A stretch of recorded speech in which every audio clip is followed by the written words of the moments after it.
you joining us from different parts of the world. A warm welcome to today's webinar session. We will pause briefly to allow more participants to join before we get started. Thank you. And as we wait for more people to join, please feel free to introduce yourself in the chat. We'd definitely love to know where you're joining from, just your name, organization, and the city or country.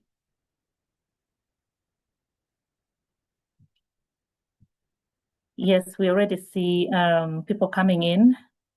Thank you for making time to be with us today. And just to mention that this is a great opportunity to connect, so don't hesitate to use the chat throughout the session to share your thoughts and reflections.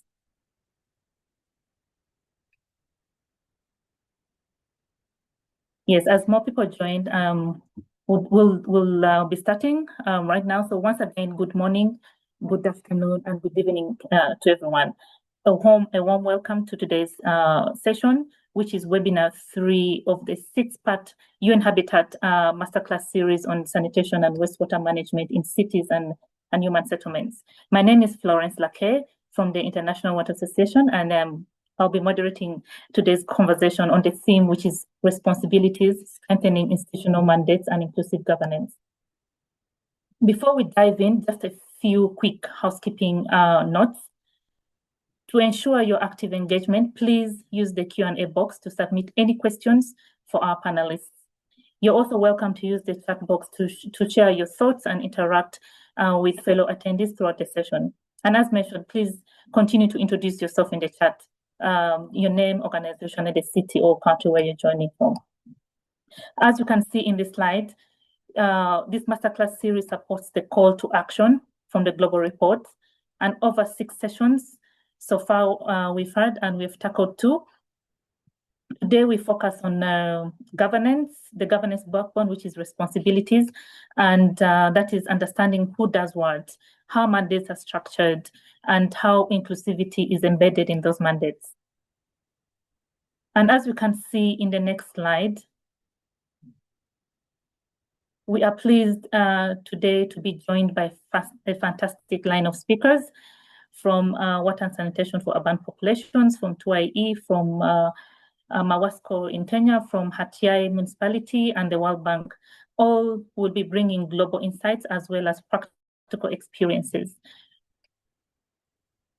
And here's what to expect. As you can see in the next slide, here's what to expect in terms of our agenda for today.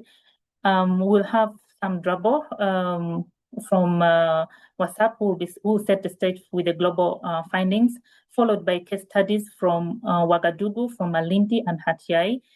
We'll wrap up with a panel discussion exploring what these responsibilities look like in practice, from informal settlements to private sector roles, as well as gender equity.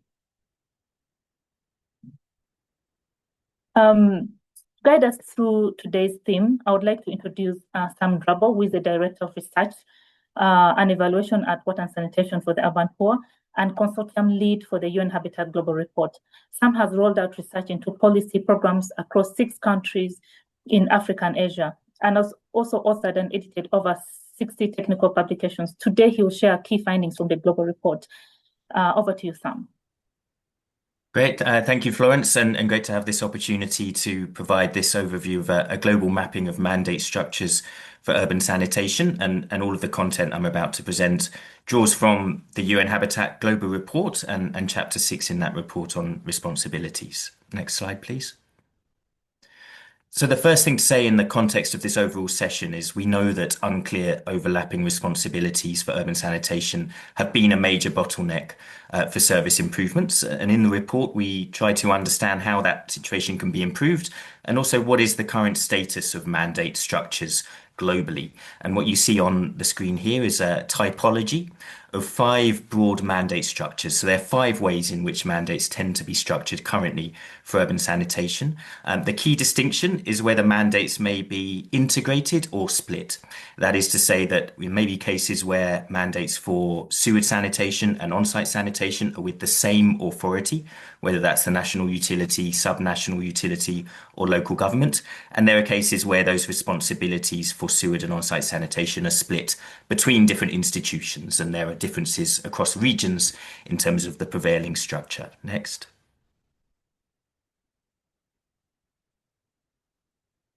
Now, in the global report, we conduct a global mapping looking at 18 cities across regions. And on the right-hand side here, you see a mapping of how responsibilities are structured for sewage and on-site sanitation across the sanitation service chain in those cities. And there are a few trends that are worth reflecting on. First of all, in Eastern and Southern Africa, we're seeing a trend towards integrated responsibility for sewage and on-site sanitation with utilities in countries such as Kenya and Zambia. And we'll hear an example from Malindi shortly.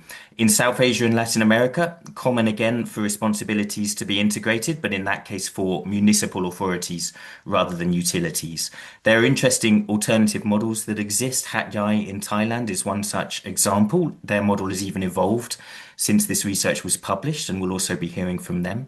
There's a separation in some cities between responsibilities for emptying and conveyance and for treatment and disposal or reuse. Kampala in Uganda, a notable example. But the bottom line here is it's really striking, looking across regions, how many cities are now actively reviewing responsibilities for urban sanitation. So responsibilities are not static.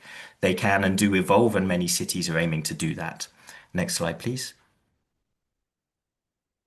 Now, just briefly, some overview findings on delegated management and service models. So on wastewater management, there is a general trend in Europe in particular, but also cases across other regions towards public and private delegated management of wastewater services. There are examples within our samples, such as Sophia. In terms of sewage investments, most of those are managed by the public sector currently. So most capital investments coming in to extend sewer networks are publicly managed, but private sector investment and public-private partnerships for wastewater management are increasing. Next slide. In fecal sludge management, again, the private sector has a key role to play. So defining responsibilities is critical, and those processes are now being revised, as I mentioned, in many countries. But where responsibilities are being reviewed, those countries are paying very close attention to the role of the private sector in supporting the mandated service authority to execute. Again, Kenya and Zambia, notable examples. There are cities where authorities are also providing a limited service directly. So there is a combination of private sector engagement and direct service provision, such as Trichy in India. And scheduled desludging is another really notable model that is, for example, active in Malaysia, but countries in Eastern and Southern Africa are also looking very seriously at introducing scheduled desludging. Next.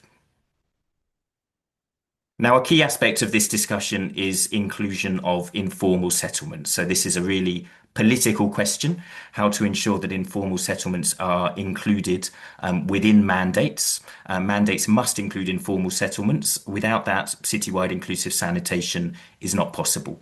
And how then to support that? What analysis shows is that clear responsibilities for serving the poorest can begin at the constitutional level. So there are examples such as Kenya, where the human right to sanitation is built into the constitution, and that has a number of positive knock-on impacts at different governance levels. The definition of city boundaries is also key to inclusive mandates, and UN-Habitat have provided guidance on that definition process, and defined service areas must be connected to urban planning processes, as we reflected on in the second webinar. Next. We also summarise the literature on service models for informal settlements. Now, this is a whole topic in itself, but it connects into responsibilities because it's really incumbent on the service authority to reflect on the models that can be effective and to support those models. And in the report, we call out simplified sewer systems as an emerging model that has potential where there's existing trunk sewer infrastructure. We highlight the importance of demand creation strategies, particularly to promote uptake of sewer connections, many cases where sewer networks are extended, but the connections then do not take place, how to mitigate that risk. In on-site sanitation, the conditionality provided by public-private partnerships has huge potential. So PPPs can be structured in a way that incentivizes the private sector to target low-income customers. And container-based sanitation, we also reflect on as a model that is tailored to the particular challenges of densely populated informal settlements. Next. And finally, a really interesting part of this discussion is on gender mainstreaming within mandated service authorities. So within our survey, within our global mapping, we asked utilities and municipalities to provide data on gender ratios within their workforce and at director and manager level. The literature is very clear here that water utilities that tap into the female labour force have been found to be more profitable, competitive, sustainable, to have a more dedicated and loyal workforce. But there are still wide-ranging barriers. Within our sample, only 4 authorities had a gender mainstreaming strategy in place. Women consistently underrepresented at director and manager level. But there are also solutions, such as transparent channels on promotion and salary structures, developmental leadership and training. Next. And just to bring that together with some thoughts really to take into the rest of this discussion, in summary, we've seen that responsibilities for sewage and on-site sanitation may be integrated or split. There's a notable trend in Eastern and Southern Africa towards integration with utilities. Many cities and countries now reviewing responsibilities. Those responsibilities are not static. There's a trend towards delegated management, the importance of defining city boundaries in terms of inclusive mandates, and the requirement for authorities to reflect on the technical approaches that are required to serve the most vulnerable, to serve informal settlements. And finally, that point around gender equity requiring particular attention. Next. So that's a rapid overview of the findings in Chapter 6 of this report. But as we've been doing in other webinars, we're going to now pause and test how much of that you were able to absorb. So we have a poll question, which we're launching now, and you'll need to respond to this quickly. You only have 30 seconds, and this builds on the presentation. So water utilities that tap into the female labour force have been found to experience higher operational costs, be more profitable, be more competitive, operate with less innovation, be more sustainable, have slower decision-making processes, have a more dedicated and loyal workforce, be less adaptable to changing market conditions. You can select all of those that you think are true. And I'm just going to give you about 5 more seconds. This is rapid fire. And I think we can now go into the results.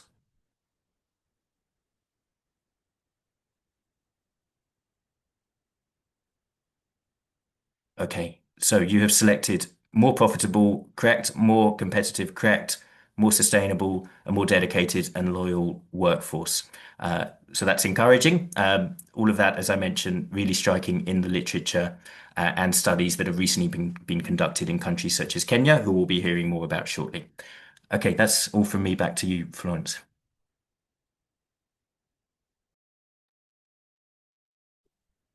Thank you. Thank you so much. Thank you so much, Sam, for the insightful, first of all, for the insightful presentation, and then also guiding us through the poll. You've clearly highlighted from your presentation how clarity of mandates is fundamental to inclusive sanitation, from defining responsibilities and service jurisdictions to engaging the private sector and also advancing gender equity. So these insights really, as well as the poll, set the stage perfectly for the case studies and the panel conversation coming up. So let's now turn to West Africa for our first case study. Please welcome Dr. Harinaivo Adunise, an associate professor and head of department of water and sanitation and hydro-agricultural development engineering at Hatyai in Burkina Faso. Dr. Harinaivo also serves as a regional director of the Global Sanitation Graduate School Hub for West Central and Indian Ocean Africa, as well as deputy program director of the Masterclass Foundation Scholars Program. He has dedicated his work to smart, inclusive, low-cost sanitation technologies, as well as circular economy. He will share how Ouagadougou has addressed some of these aspects, including overlapping mandates.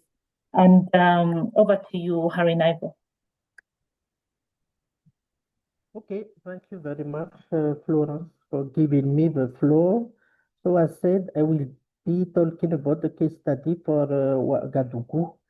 So to summarize, Ouagadougou is the capital city of Burkina Faso in West Africa, with about 2.5 million of population, and of which 33% of the population is living in low income area population.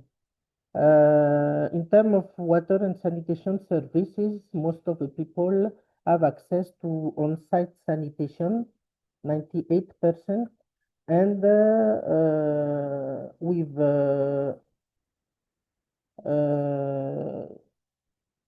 40% having access to improved containment. Regarding institutional arrangement, so the policy making and regulation is the Ministry of Environment, Water and Sanitation. And in terms of planning, the public utility is the National Office for Water and Sanitation called ONEA. In terms of service provision, so there are two kinds of service providers. First is the ONEA, or sewer service, construction of toilet facilities, wastewater treatment plant, and fecal sludge treatment operation, and also the private service providers. So next slide, please. The issue of informal settlements in Ouagadougou is the land access through customary agreements, which is not recognized by authorities, reflecting a broader housing crisis and rapid urban growth. And there is also in this area lack of basic infrastructure such as piped water, electricity, road sanitation, schools, and health facilities. They are typically found on city margins and with difficult access and stark inequalities in living standards. Next slide, please.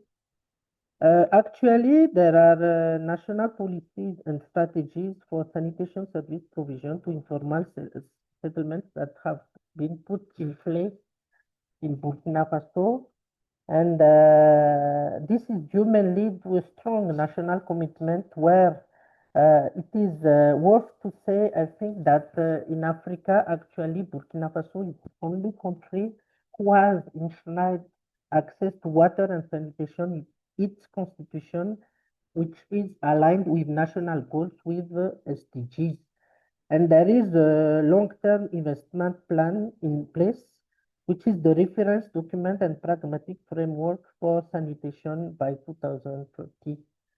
There is an emerging focus on informal settlements with a pilot project launched in 2021, which aims to restructure informal settlements to enable sanitation service provision and inclusive urban approach also by the ONEA. So actually, we can say that in terms of water and sanitation, the informal settlements are recognized by the ONEA and the government. So they also have service providers there. Next slide, please.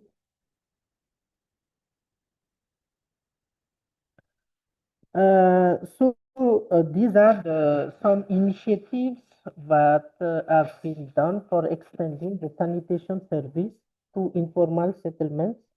There is a project led by WaterAid, which was called Perisan, to improve sanitation in 5 informal settlements through subsidized household latrines.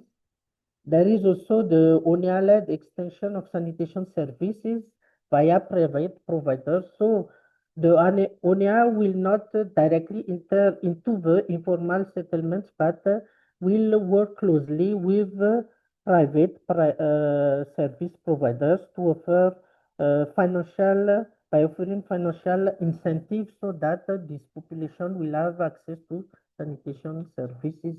And there is various collaboration efforts also between the ONEA and partners such as the KfW or the BASE, which support nationwide expansion in 14 other cities, and the VimaPro manual emptying project, which was conducted to train manual emptiers and leading to safer practice and formal recognition of the association of manual employers in the city as a key sector also, which is really working in these areas. So next slide, please. Then clarifying responsibility for serving peri-urban areas in informal settlements. There was initially an overlapping mandate where a barrier historically, which led to poor coordination in informal and peri-urban areas. But ONIA is now officially responsible for sanitation in all urban areas, including the informal settlements. And then there was clarified role have strengthened also the collaboration with partners like WaterAid, Union European, and GIZ in extending the services. And finally, community-based approaches have been important in which the owner appoints local contractors to engage communities, identify needs, and coordinate tailored service delivery with partners. Next slide, please. So in this area, we think that there are some models that we think are more adapted to these settlements. So the on-site sanitation is more suitable, of course, due to vast instability and rapid change in this area. Regular mapping is also very essential for planning and guiding service delivery in informal areas, and to promote adaptable latrines which are movable and geolocated for better tracking. And finally, improving the capacity of local service providers such as ABAS for safe manual emptying and access to treatment facilities. Next slide, please. So these are the parts I wanted to present today. So thank you very much for your attention. Thank you. Thank you so much, Harinaivo, for such a powerful example of how, first of all, how clarity and institutional responsibility combined with long-term planning and strong partnerships can drive meaningful progress towards achieving inclusive urban sanitation. Of course, also how integrated mandates for both seaward as well as on-site sanitation can be effectively adapted to serve informal settlements. Thank you so much for that. And so let's keep the energy up with another quick poll before we move to the next case study. So Sam, please take us through this one. Over to you, Sam. Okay, so yeah, fantastic presentation from Harinaivo. So another poll to test if you were listening. So can we launch the question? It's a simple true or false question this time. So a service authority with responsibility for citywide sewage and on-site sanitation, that is to say the mandate holder, is required to directly provide these services within their service area. Is that question true or false? You can take a second to absorb that before selecting. A service authority with responsibility for citywide sewage and on-site sanitation, the mandate holder, is required to directly provide these services within their service area. Okay, I hope that's enough for it's rapid fire, so if we can see the results.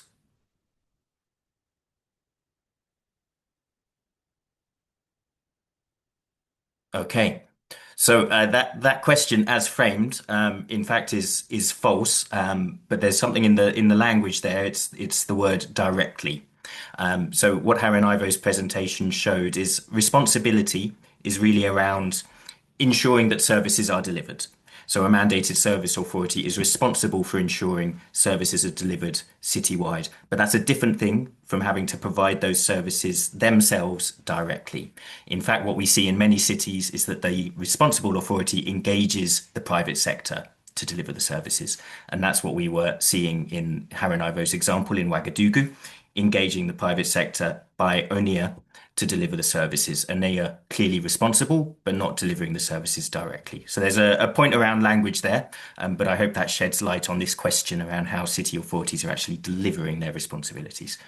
Back to you, Florence. Yes, thank you so much, Sam. And Well, from Burkina Faso, we now head to the coastal city of Kenya, which is Malindi.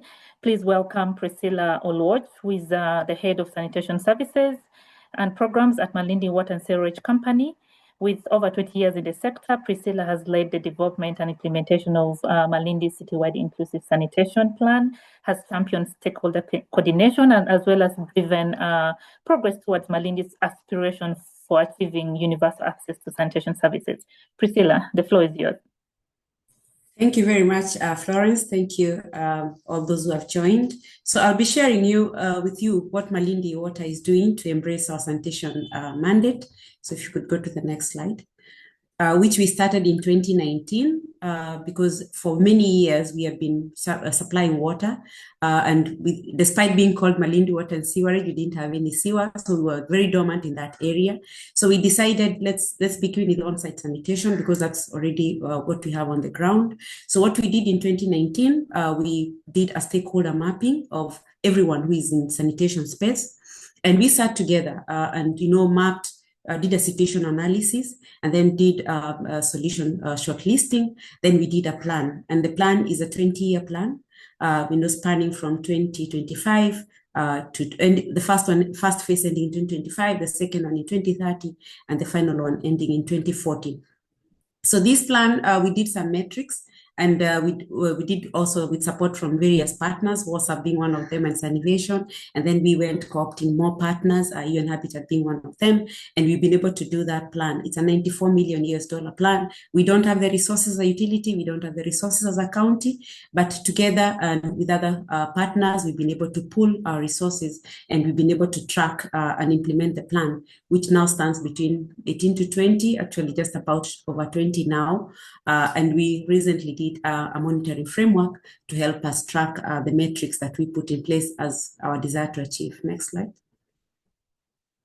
So what we have been doing, we've been building our capacity to deliver this new mandate. Remember, as water utilities in Kenya, we were not in this space.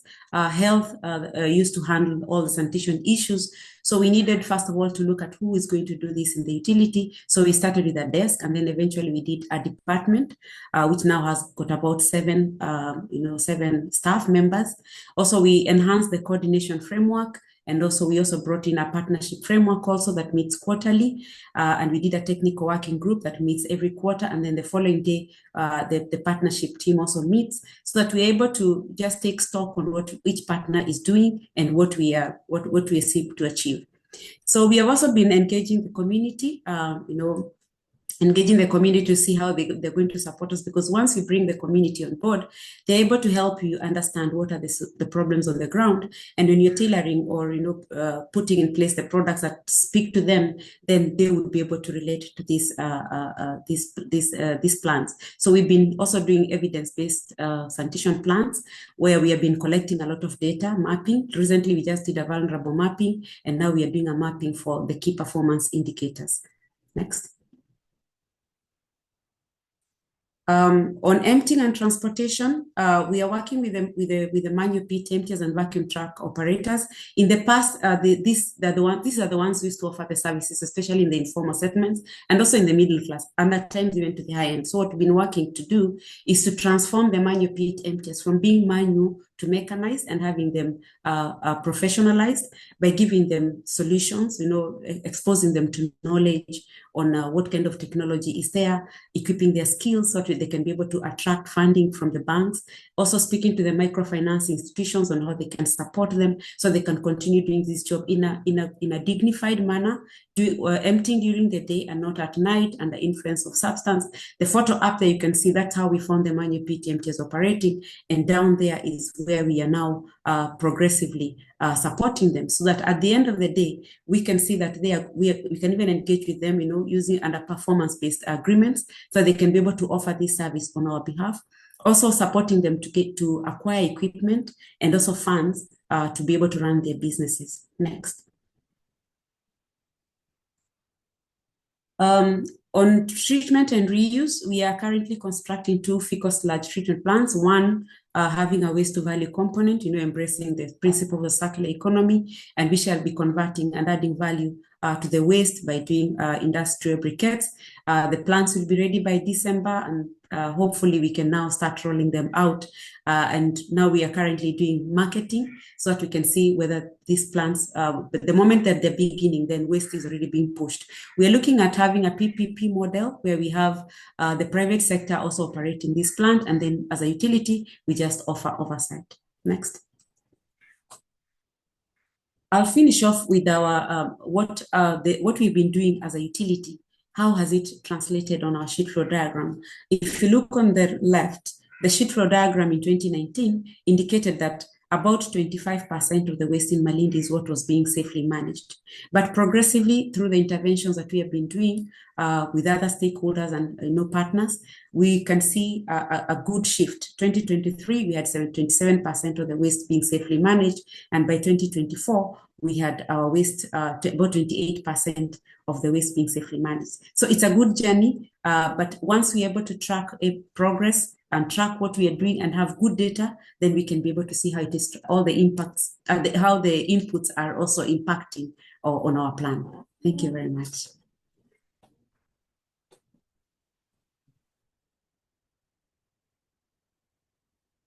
Yes, thank you so much, Priscilla. Your experience really from Malindi shows how impactful integrated and investment planning is, also as well as institutional strengthening with clear mandates and also inclusive partnerships, and as well as community and private sector engagement. I think that is very, very key for us.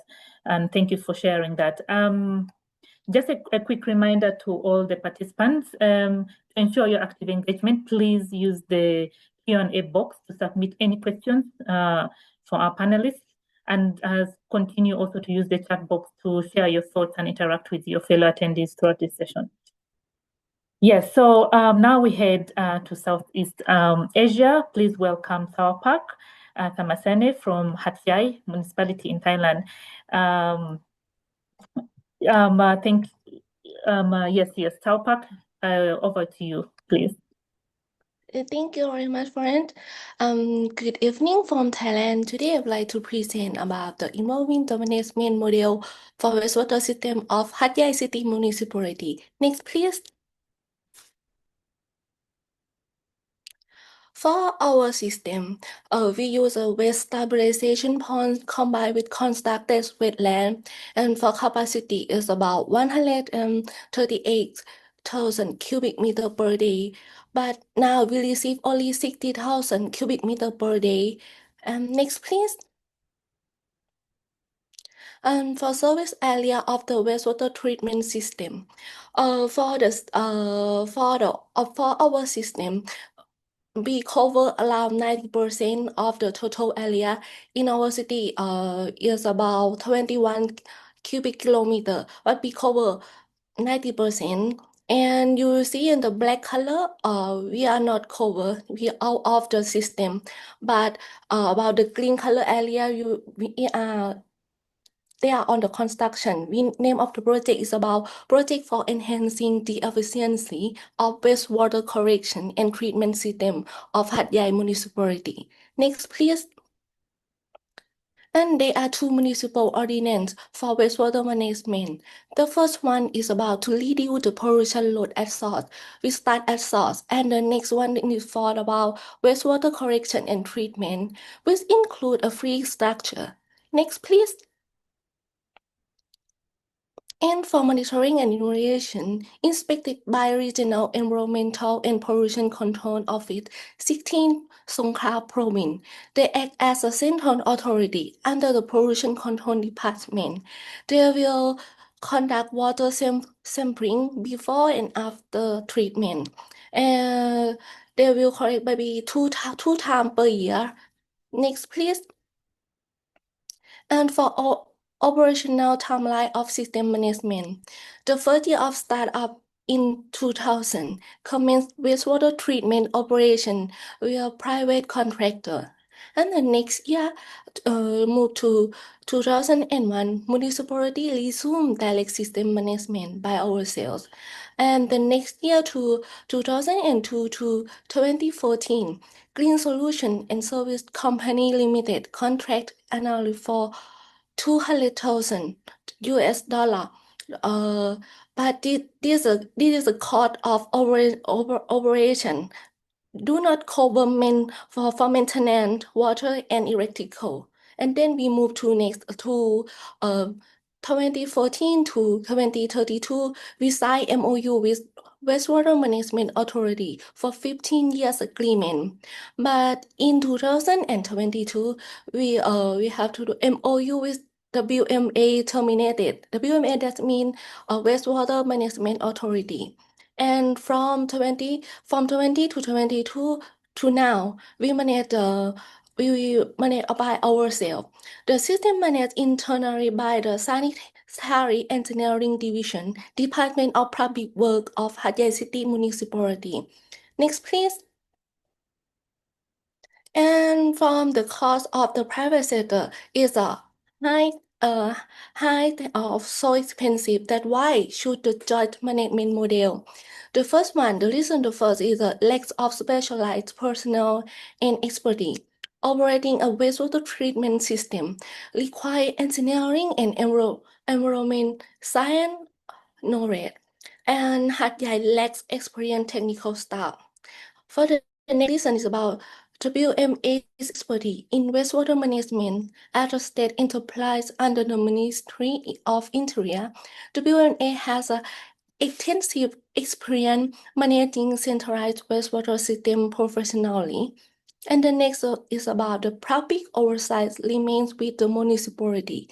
Hatyai municipality retains control over policy, supervision, and performance monitoring to ensure accountability. And the last one is about the reduce operational and budgetary burdens. Outsourcing to the WMA and what high cost for equipment, chemical, and maintenance. Next, please.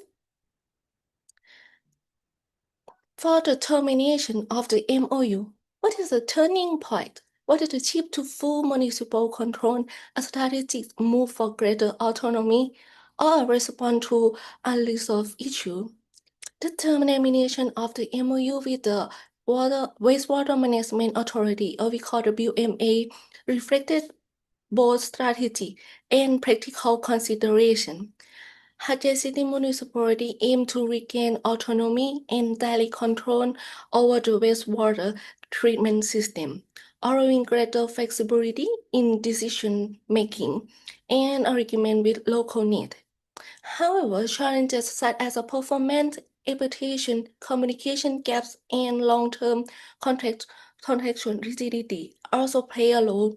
And ultimately, the municipal sought to build internal capacity and establish more responsive and accountable management structure.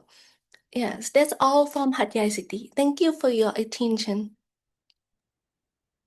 Thank you so much, Sawapak. As you can see, Hatyai's experience offers a compelling example of how institutional arrangements must evolve in response to both opportunity and challenge. Of course, it's as mentioned, as seen from the presentation, it's a valuable reminder that governance models need to be flexible, context-driven, but also focused on strengthening accountability and sustainability over time. Just to inform you that Ms. Sawapak Tamasani is a senior sanitation researcher and environmental project management specialist at Hatyai City Municipality, and she holds both a bachelor's and master's degree in environmental engineering from Prince of Tongla University. Thank you so much, Sawapak.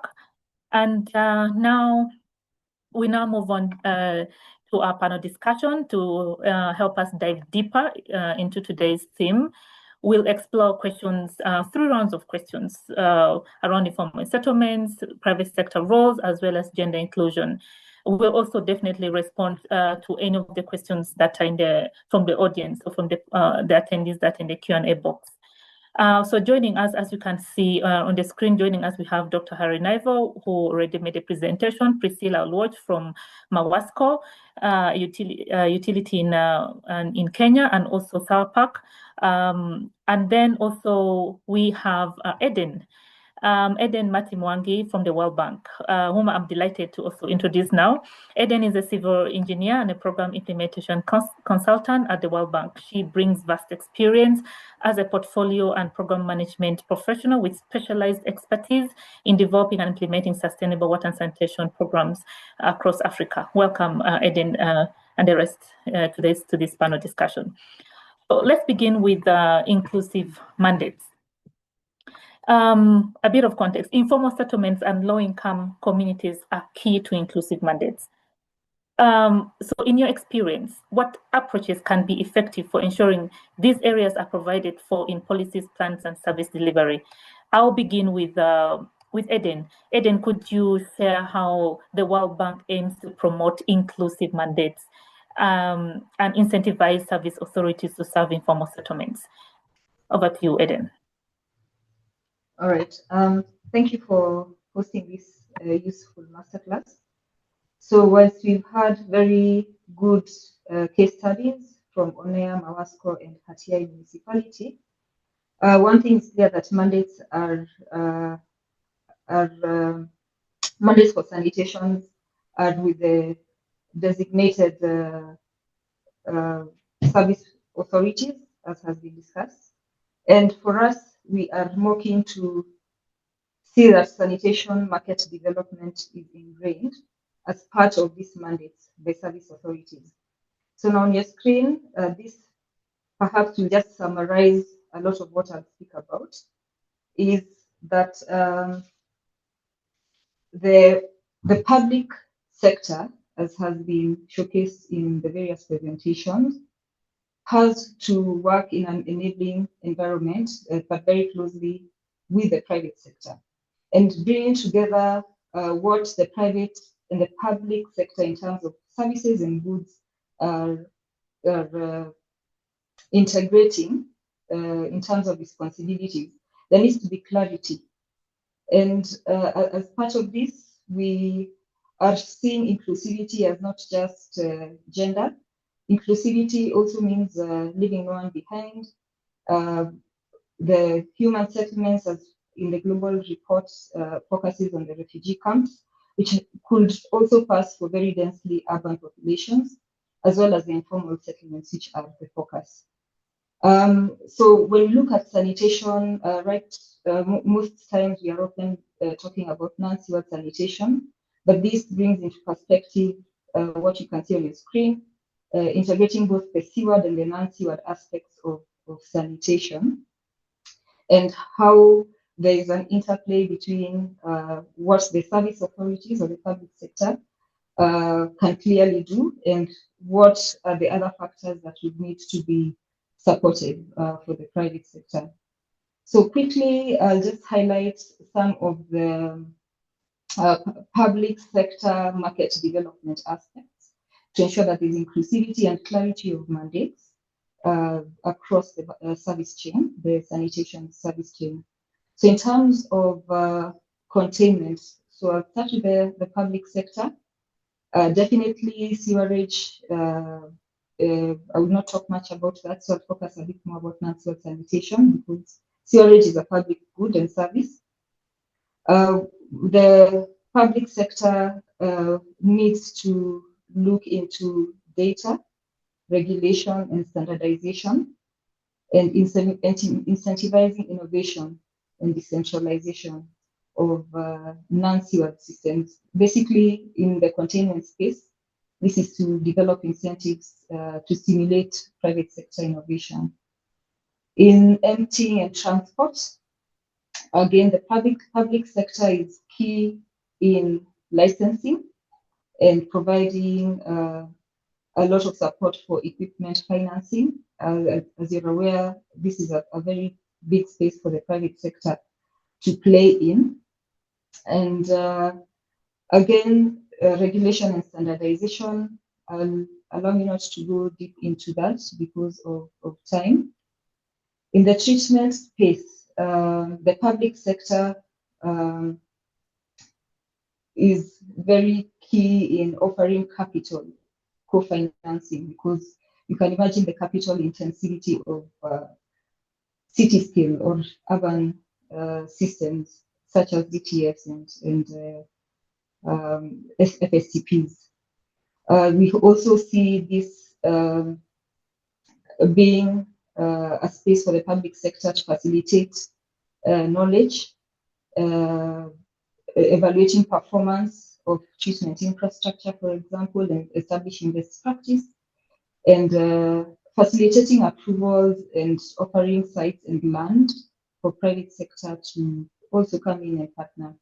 In the reuse space, again, in terms of co-financing, and the co-financing, I mean public investment alongside other forms of investment such as concessional and private financing.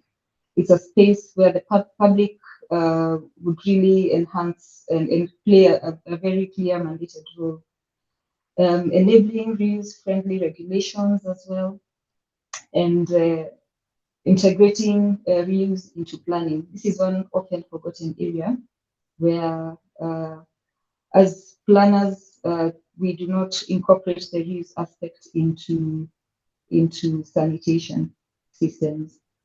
Now, quickly to gloss over the role of the private sector. Eden, you need to summarize. Thank you. Okay, all right. So I'll just summarize this as partnerships with utilities and NGOs to bring better solutions, standardizing and productizing various solutions for the sanitation space, building local agent networks, bundling financing with other sources of financing, and last but not least, leveraging on PPPs and blended financing options to ensure that whatever public and I mean whatever goods and services are being supported are well secured. Thank you. Yes, thank you so much, Eden, for highlighting the different roles and responsibilities for the different players along the sanitation service chain. I'll not go again or discuss more about that. Thank you so much. I'll move on to Harinaivo, building on what Eden has shared, and also from your presentation. How was the recognition of informal settlements achieved in Burkina Faso? And what can other cities learn from that process? Quickly, if you can share with us, Harinaivo. Okay, thank you very much, Florence, for your question. First of all, I just want maybe to explain what is when you say informal settlement in Burkina Faso, the main definition is that it has not land tenure, so there is no formal land tenure. So in this area, you can have both low and high income population living in this area. Now, it's not, maybe to respond to your question, it's not really that the informal settlement that was recognized, but the access of population to basic services such as water and sanitation that was recognized. So, based on the fact that we should leave no one behind, so the government has decided that this population also, they have to provide water and sanitation services for this area. And this is how it was based on the willingness of the government, and not to recognize informal settlement, but to recognize that they have the right, everyone has the right to have access to water and sanitation. So maybe this is the base for the success of this, and this is what maybe I can tell you. Thank you. Great, thank you so much, Harinaivo, and we'll move on to Priscilla. So Priscilla, how was Mawasco? I mean, how has Mawasco prioritized the most vulnerable communities in service planning as well as service provision? Thank you, Florence. As I said earlier, credible data management is very critical to ensure that we have services, that speak to the needs of the people. And what we did first is to engage the stakeholders and include them in our planning processes. And they've been very helpful, actually, even to help us identify where the very vulnerable are. So we have data, we have mapped our entire area, and we have a spreadsheet, a dashboard on that, showing where they are, so that when we are packaging any services or any solutions, then they are targeted. Something else that we have also done is that we realize that most of the pits in Malindi are not emptiable. Over 60% of the pits are not emptiable, and this is about affordability issues. So what we're doing is that we are working on proper targeted solutions, and we're doing subsidies. We've been working with 3 partners, WhatsApp being one of them. We have the Water Sector Trust Fund, and then we have the World Bank to help households construct good toilets. And also for the public space, we are constructing some ablution blocks that are gender and social inclusive, taking care of everybody, even the children and infants. And also we are looking at working also with the local artisans. So they're able to construct good toilets with low-cost material. And we are partnering with partners like Lixil Sato to bring in low-cost products, and training the artisans to start using these products, and also to address all the issues around sanitation and containment. So on emptying also, we are training the manual PTMTs, as I said earlier, so they're able to offer services that are affordable, and even marketing those services, so they're able to offer, so the households embrace emptying.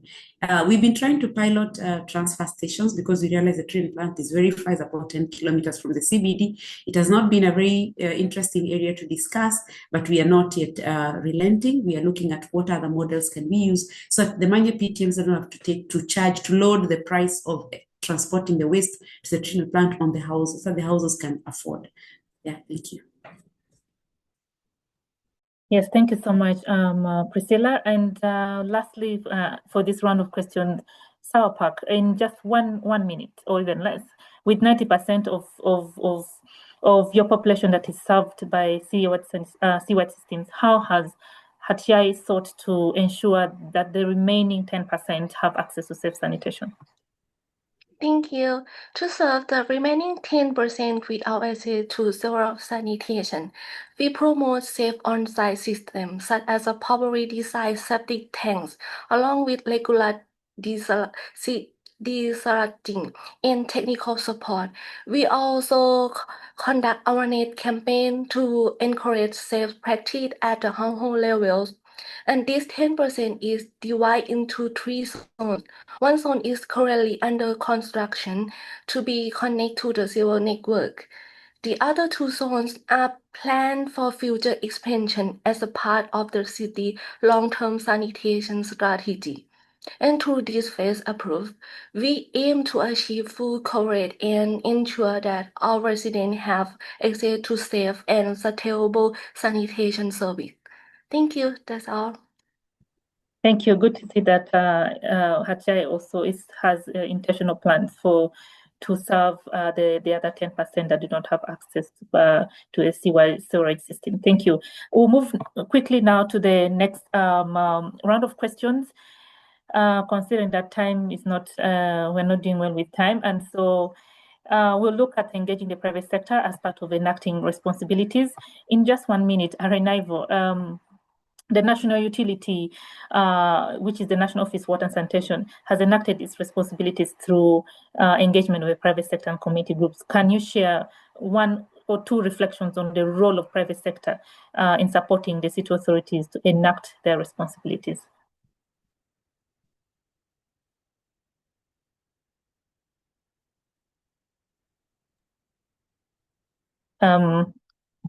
Arenaivo,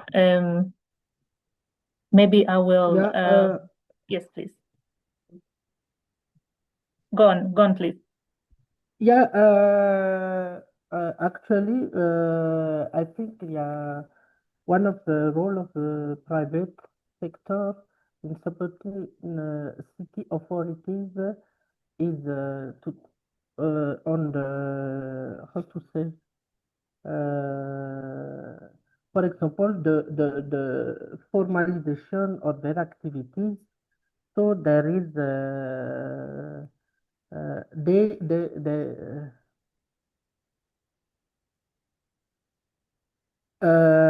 actually, for example, recently the manual employers were finally recognized. So based on interaction with authorities for their role, the contribution to improve the management of fecal sludge in the cities. So finally, they get recognized somewhere in their activities. So they can improve regulation. They can improve also the law and organization of the sector. This is what I would like maybe to answer this question. All right. Thank you so much. And lastly, to Sour Park, you outlined how Hatyai has evolved the management model from management to direct, from joint management to direct control of wastewater systems. So since implementing this shift, what have you experienced as the benefits and disadvantages of direct control? In just 1 minute, please. Okay, thank you. Since shifting to direct control of the wastewater system, Hatyai has seen several benefits. These include faster decision-making, more efficiency operation, and improved accountability as a responsibility are now clearly assigned within the municipality. It also allows better alignment with local priority and quicker response to the system issue. One major benefit is that we can respond to public complaint immediately. For example, if there is a broken pipe causing loss subsidence, we are able to carry out repair quickly and to minimize impact and ensure public safety. This level of responsiveness directly benefits the local community. Of course, there are challenges. Daily control require more technical capacity, staffing, and careful budget planning. At the beginning, we invested in internal capacity building and restructuring, but overall, the responsiveness and sense of ownership have clearly outweighed and drawback. That's all. Thank you. Thank you so much, Sour Park. I think in the interest of time, from all these conversations, I would like to wrap up the panel discussion. Unless I know the issue, the gender aspect is critical. Maybe I will just give Priscilla 1 minute or even 30 seconds. Priscilla, could you share briefly what steps MAWASPA has taken to promote gender mainstreaming within the utility, and what advice would you have for other utilities in this area? Quickly. Yeah, thank you, Florence. As a utility, our company is a technical company. So the male gender is 79%. So but we are growing because we started with about over 83%, but currently we stand at 79%. This has been intentional on recruitment. It has been intentional on also advancing the women in the utility. We have a gender policy. We have been doing gender audits, and we also enhanced all our interventions that in any committee, then we should have the 1/3 rule that women, either gender should be at least a 1/3. Also in procurement, also in the internship, recruitment, we have a gender desk. We have about gender violence and sexual harassment desk. So we are trying to see how we can manage the women who are already here, even having some flexible working hours, especially for nursing mothers, apart from what is allowed by the government. Then when they come back, they have about some flexibility, about 2.5 hours off. And also ensuring that the women, for many years, as the only woman in technical, I stayed with about 100 men. So what I've been doing is to mentor other women. So we've done training for women, and also we did a women in leadership circle, so the women in leadership can mentor the women who are below them. And progressively, we can see how the statistics have changed. What I would advise other utilities, be intentional. Be intentional. Don't just let things flow. Just be intentional and have a calculated and good strategies, to push the gender balance in the utility. Thank you. Amazing. Thank you so much, Priscilla, for sharing that. And just a quick point as we wrap up this session in just less than, I think, a minute. First of all, we are seeing already that clarity of mandate is foundational. As just mentioned by Priscilla, inclusion must be intentional, as we have also seen in Ouagadougou, including the informal settlements. Governance models must evolve with context.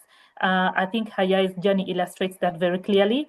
And also, I think coming out also is that learning requires transparency. If you can see, Hatyai reminds us that documenting both success and challenges is really, really critical. And so sharing those lessons openly fosters peer learning and accelerates progress. As the saying goes, failure is only failure if we don't learn from it. A warm thank you to all our speakers and each of you for joining us today. As Nelson Mandela said, it always seems impossible until it is done. So today's examples we've shared during this webinar prove that inclusive urban sanitation is not only possible, but it's already underway. We only need to be more intentional and make sanitation everyone's business. I'll now hand over to Sam for the next steps. Quickly, over to Sam. Great. Thank you so much, Florence. Fantastic summary and fantastic contributions from all our speakers. My role here is just to remind you that the global report from which much of this content has been based is available. You could see the QR code on your screen, and that this webinar series is part of the wider masterclass. There are also online videos connected to the global report sharing key recommendations. And again, you can access that on the UN-Habitat Learn YouTube channel, and you see the QR code there. And next slide. Finally, just to tee up within this series, we've been discussing responsibilities which are absolutely foundational to citywide inclusive sanitation. You heard Priscilla mention data management and how important that's been in Moasco's experience. And in our next webinar, we'll be going deeper into data management. I think Eden also called that out, data management and digitisation. So looking forward to that. Stay tuned for more information on that session. And thank you so much again to Florence for the expert moderation, and to all our speakers and to everyone for your participation. Thanks.